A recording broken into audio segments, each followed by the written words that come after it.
What is screwing Britain? It's a question that needs to be asked because this week the Resolution Foundation brought out a new report which has suggested that typical UK incomes won't grow at all in the 2020s.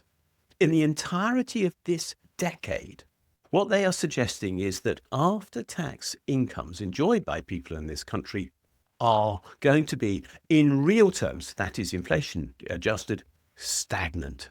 And let's be clear about this. This is not a radical view. This is the view of the Resolution Foundation, and the Resolution Foundation is about as solid, hardcore, right-wing Labour as you can get. The last chief executive is now a Treasury minister. The new chief executive switched from the Treasury to the Resolution Foundation last November. This is mainstream thinking. And indeed, throughout the report, the Resolution Foundation emphasises that the view that they're presenting, that the UK is utterly stagnant, is one that is shared now by the Office for Budget Responsibility. And this week, we've also had a speech by Andrew Bailey, the Governor of the Bank of England, which is saying very much the same thing. Britain is economically dead. We're being screwed by the system. And my suggestion is that this is not an accident. It's by design. There are a number of key things that are preventing development from happening in this country at present, and which are preventing real incomes from rising in the present. One is that too much tax is being paid by ordinary working people. The corollary of that is quite simply that there is too little tax being paid by people who have high levels of wealth, high levels of investment income, and high levels of capital gains. Companies are also not making their fair share to the UK tax pot. But ordinary people are paying too much, and the reason is very straightforward. There are two.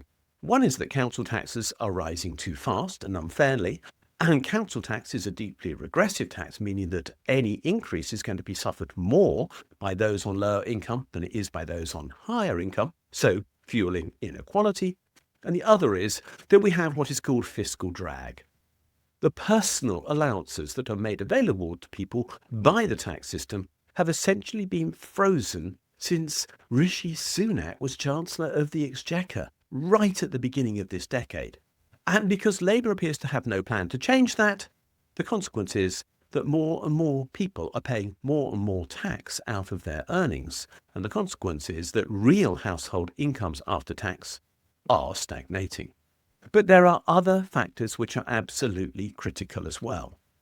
One is that rents are rising and are becoming unaffordable, as are house prices, and house prices are becoming unaffordable because of another deliberate policy by the government, which is to keep interest rates far too high. This week we have seen people in the City of London, fund managers, calling on the Bank of England to stop selling the bonds that they bought during the COVID crisis to try to force interest rates to be the high level that they are, much higher than they are in almost any other developed country. And one of the reasons why the UK is stagnating is that interest rates are simply too high and are artificially so, and that is the consequence of decisions made by the Bank of England, backed up, of course, by the government, who isn't arguing with them. So that is forcing house prices up for those who have mortgages, and rents are rising as a consequence because there's a very strong relationship between the cost of mortgages and the increase in the price of rents. The result is that we're living in an economy where vast amounts of people's disposable income, that is the money that they get after tax, is being used to pay what is in effect an extraction from the economy. An extraction to those who have wealth by way of the payment of interest, or those who have wealth by being the owners of property. This is what is called a rentier economy, where rents are being extracted, not earned, but extracted from those people who do actually work for a living. And there's another problem as well, and that is, of course, that the government is refusing to spend enough to maintain public services and to put in place a proper social safety net in the UK. Benefits are too low, The expenditure on health and education isn't keeping up with demand, and in particular, the growing healthcare, which these other problems are creating in the UK economy. And none of our major political parties appear to have any answers to this. Let me stress, there's also another problem. Whilst median income, that is the mid-range income in the UK, is going to be stagnant from 2019 to 2029, that's not true for everybody. Those who are at the highest level will see some real increase in their income over that period. So the best off are not going to be on stagnant incomes. They will see their incomes rise a bit.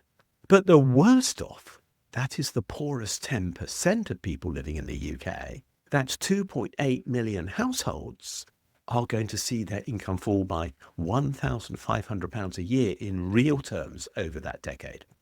So there's a real price to this stagnation, and that is that the poorest people in this country are getting poorer and nothing is being done about helping them.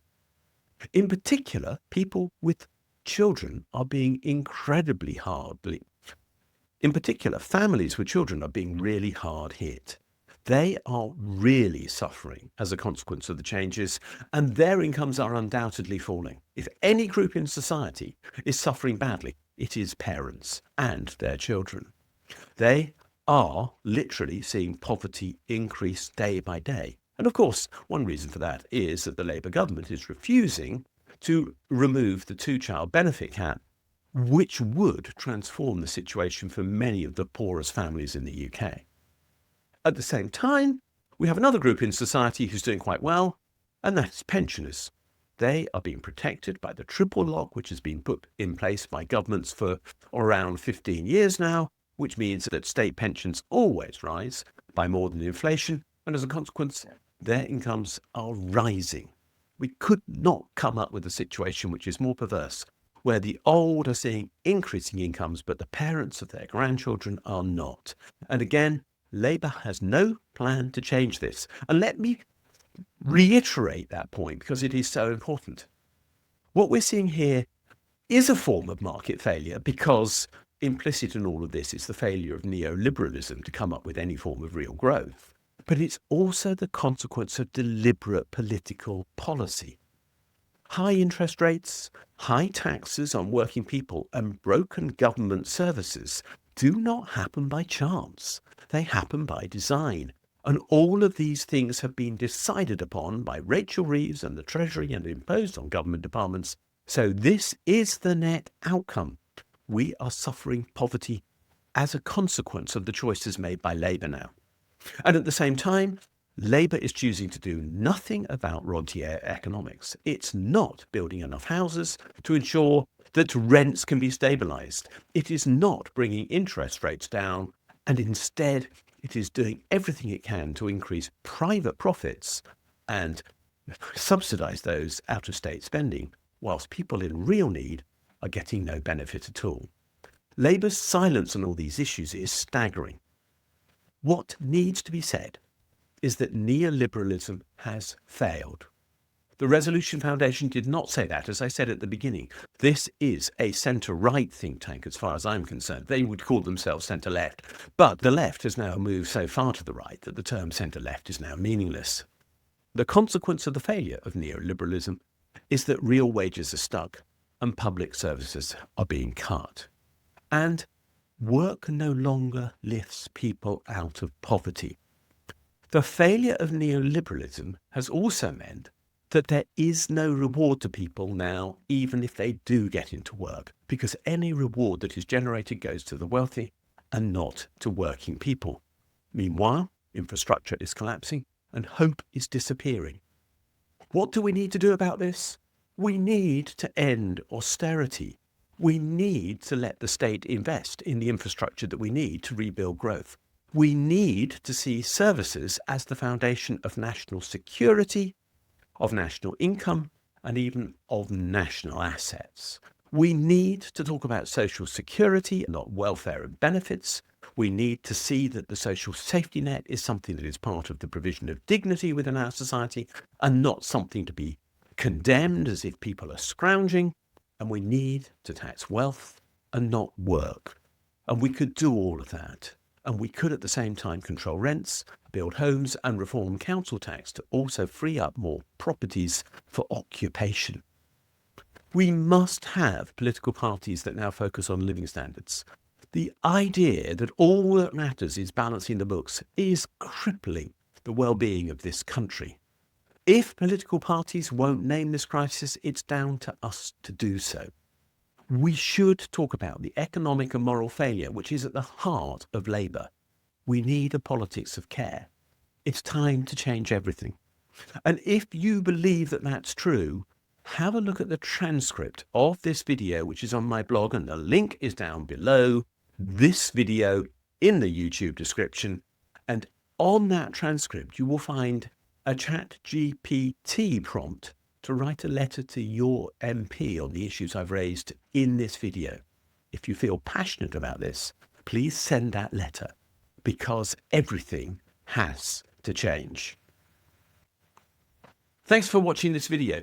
If you've enjoyed it, please do click the like and subscribe buttons, because they do genuinely help us spread the word on YouTube.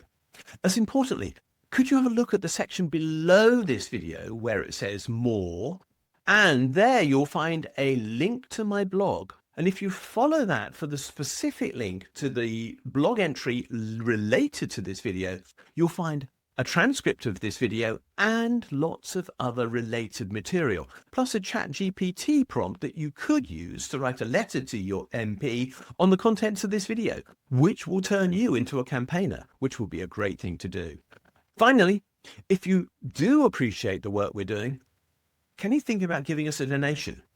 If you'd like to do so, there's a link below, or you can find one on my blog where there's a Ko-fi button saying, please buy me a coffee. Thanks a lot, and we'll see you again soon.